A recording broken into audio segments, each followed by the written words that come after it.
Eternal love episode 95।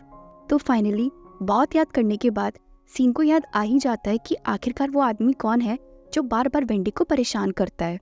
रात के 3 बज चुके थे और यही सब सोचता हुआ सीन अपने रूम से बाहर आता है। सीन अपने रूम से बाहर आता ही है तभी वो देखता है कि वेंडी भी बाहर सोफे पर बैठी हुई है और वेंडी को इस तरह बैठा हुआ देखकर सीन समझ जाता है कि वेंडी इस बार फिर से नींद में चल रही है। तभी सीन एक चेयर उठाता है और वेंडी के सामने आकर बैठ जाता है। वेंडी अक्सर नींद में चलते हुए घड़ी की तरफ देखती है और आज भी वेंडी घड़ी की तरफ ही देख रही थी।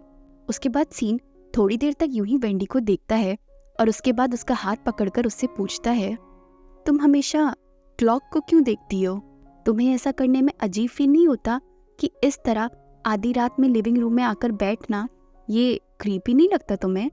एक काम करता हूँ, अगली बार मैं अपना बेडरूम ओपन करके सोऊंगा ताकि तुम मेरे रूम में आ सको। वेंडी घड़ी की तरफ देख ही रही होती है तभी वो आंखें नीचे कर लेती है।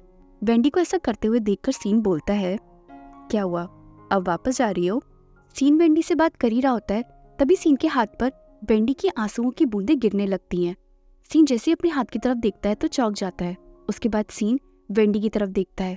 वेंडी अचानक से ही नींद में रोने लगती है और वेंडी बहुत ज्यादा रो रही थी। तभी सीन वेंडी की फिक्र करते हुए पूछता है, विंटर क्या हुआ? उसके बाद सीन वेंडी के आंसुओं को पोंछने लगता है और उससे आगे बोलता है, तुमने मुझसे तो पूछ लिया कि पिछले कुछ साल मेरे कैसे गए, लेकिन तुमने अपने बारे में कुछ भी नहीं बताया कि पिछले कुछ सालों में इस जिंदगी ने तुम्हारे साथ क्या क्या किया है।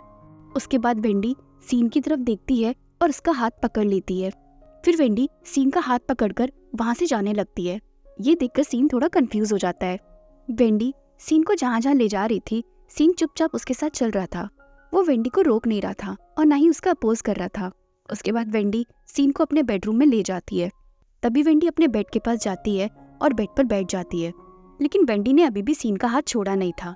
सीन समझ नहीं पा रहा था कि आखिरकार वेंडी करना क्या चाह रही है। तभी थोड़ी देर बाद सीन वेंडी से पूछता है, वेंडी क्या तुम चाहती हो कि मैं तुम्हारे पास सो जाऊं? थोड़ी देर बाद सीन आगे बोला, क्या मैं अपने रूम में वापस जा सकता हूँ? सीन बहुत कोशिश कर रहा था कि वेंडी किसी तरह उसका हाथ छोड़ दे, लेकिन वेंडी उसका हाथ नहीं छोड़ती है। तभी सीन बोला, ठीक है। और उसके बाद सीन भी वेंडी के साथ उसके बेड में लेट जाता है और उससे बोलता है, अब तुम सो जाओ, मैं यहीं पर हूँ। और फिर वेंडी आंखें बंद करके सो जाती है। उसके बाद सीन भी वेंडी के फोरहेड पर किस करता है और फिर वो भी सो जाता है। इस तरह सुबह हो जाती है। धीरे धीरे वेंडी को होश आता है। सीन को अपने पास देखकर वेंडी सोचती है, लगता है कल रात में फिर से नींद में चल रही थी। उसके बाद वेंडी जैसी मुड़कर सीन की तरफ देखती है तो आगे सोचती है, लेकिन ये तो मेरा रूम है। वेंडी कंफ्यूज हो जाती है। आखिरकार हर बार वो सीन के रूम में जाती है सोने, लेकिन इस बार सीन उसके रूम में सोने कैसे आ गया था? और इस तरह थोड़ी देर बाद सीन को भी होश आ जाता है। वेंडी देख लेती है कि सीन को होश आ गया है, लेकिन सीन अपनी आंखें दोबारा बंद करके लेट जाता है। तभी वेंडी सीन से पूछती है, सीन ये मेरा रूम है। हाँ तो? सीन बोला। वेंडी आगे बोली, तो तुम मेरे बेड में कैसे आए? सीन बोला, ओके वेल, अब तुमने मेरी फीलिंग्स हर्ट कर दी हैं, लेकिन तुम बोल रही हो कि तुम आग से कई बार खेल चुकी हो, मेरा तो ये पहली बार है। वेंडी बोली, नहीं मेरा वो मतलब नहीं था, मैं बस जानना चाहती हूँ कि आखिरकार तुम यहाँ आए कैसे?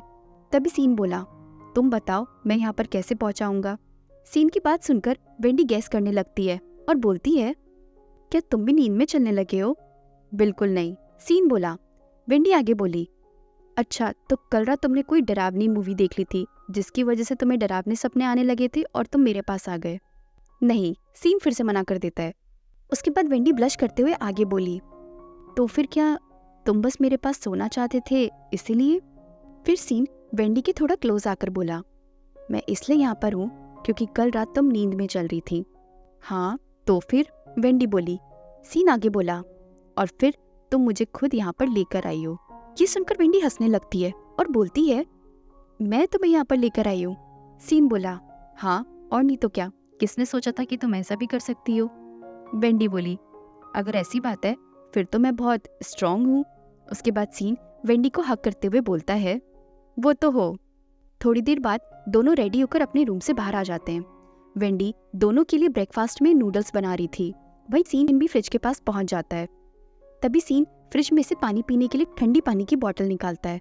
सीन पानी पीने ही जा रहा होता है, तभी वेंडी और सीन दोनों एक दूसरे की तरफ देखने लगते हैं। वेंडी को देखते ही सीन को तुरंत याद आ जाता है कि उसने उसे डायरेक्ट ठंडा पानी पीने के लिए मना किया था, क्योंकि वो सेहत के लिए अच्छा नहीं होता है। और ये बात याद करते ही सीन तुरंत बोतल फ्रिज के अंदर रख देता है और सोचता है अच्छा होगा मैं इसे अंदर रख दूं, और फिर सीन वहां से चला जाता है। सीन को ऐसा करता हुआ देखकर वेंडी के चेहरे पर स्माइल आ जाती है। उसके बाद वेंडी दोनों के लिए नूडल्स बना लेती है। दोनों अपना ब्रेकफास्ट करने लगते हैं। तभी सीन वेंडी से पूछता है, वेंडी, कल जो आदमी तुम्हारा खुद को अंकल बता रहा था, मुझे ऐसा लगता है कि मैंने उसे पहले कहीं देखा है। वेंडी बोली, हाँ, तुम एक बार उससे मिल चुके हो। याद है जब तुम मुझसे बायो सिटी मिलने आए थे, तब तुम उससे मिले थे। सीन आगे पूछता है, अगर मुझे अच्छे से याद है तो उस वक्त भी तुमने उस आदमी के लिए यही कहा था कि तुम उसे नहीं जानती हो। वेंडी बोली, वेल, मुझे उस इंसान से नफरत है और मैं उस इंसान से कोई भी वास्ता नहीं रखना चाहती हूँ। इसलिए जब भी मुझसे कोई उसके बारे में पूछता है तो मेरा हमेशा एक ही जवाब रहता है कि मैं उसे नहीं जानती हूँ। सीन ने आगे पूछा, क्या वो तुम्हें बहुत परेशान करता है? वेंडी बोली, नहीं, मैंने उसे कॉलेज के बाद से देखा ही नहीं और मुझे ये भी नहीं पता कि वो नानवू शहर कब आया। ये सुनकर सीन थोड़ा कंफ्यूज हो जाता है।